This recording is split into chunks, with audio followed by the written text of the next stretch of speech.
It doesn't matter what form of entertainment it may be, whether it's movies, whether it's TV, whether it's gaming, or whether it's comic books. When you decide to put activism first instead of the story, when you decide to put identity politics, diversity, and representation in front of staying true to these characters, when you decide to take these characters and these IPs that are beloved by so many people and absolutely destroy them for your own narrative, it's not going to work out very well for you. Maybe you'll get some Twitter likes, maybe you'll get a little boost that month in sales, but over time, you are going to destroy that brand and you are going to destroy that company. And that's what DC Comics is learning with gay Superman John Kent. When this image got put out there, they got praise from the mainstream media. They got a bunch of likes and shares from people on Twitter. And even for 1 month, it actually did jump in sales, mostly from people that were trying to collect this issue because they thought it'd be worth something, not because they were actually interested in the story, not because they thought that all of a sudden turning Superman gay was just so incredible.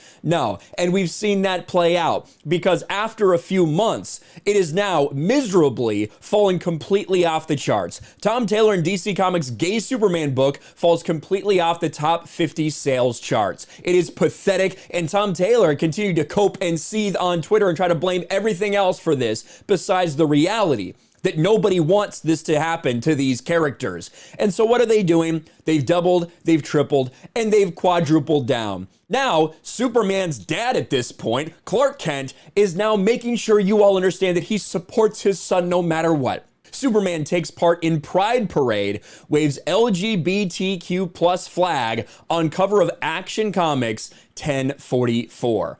DC writer Tom Taylor gave Twitter users a preview of what's coming in Pride Month from Action Comics.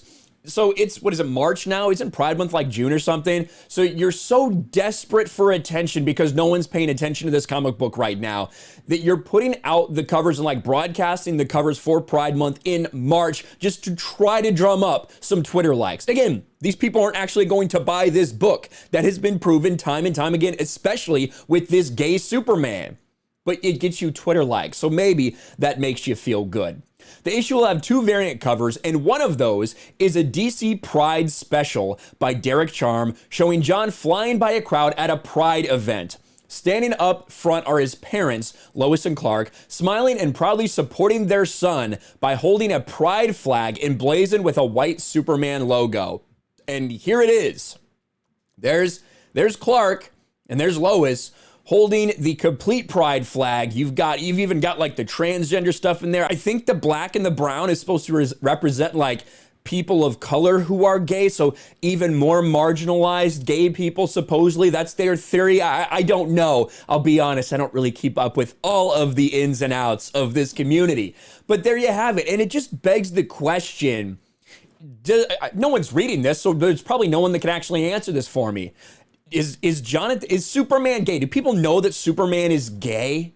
Because that would kind of defeat some of the purpose of trying to keep your identity a secret, right? If all of a sudden you just came out. Well, now, we know that this guy is a white dude with black hair. Now we know he's a white dude with black hair who is also gay. That's starting to really limit the amount of the population that this could potentially be. But whatever. Besides that, this is DC Comics taking something that has failed and not realizing what the audience feedback is, not realizing that the audience doesn't want this shoved down their throats, that they literally just want these characters the way that they are presented to them and some interesting stories. No, you've made it completely political. You have politicized these comic books. DC saw what Marvel did.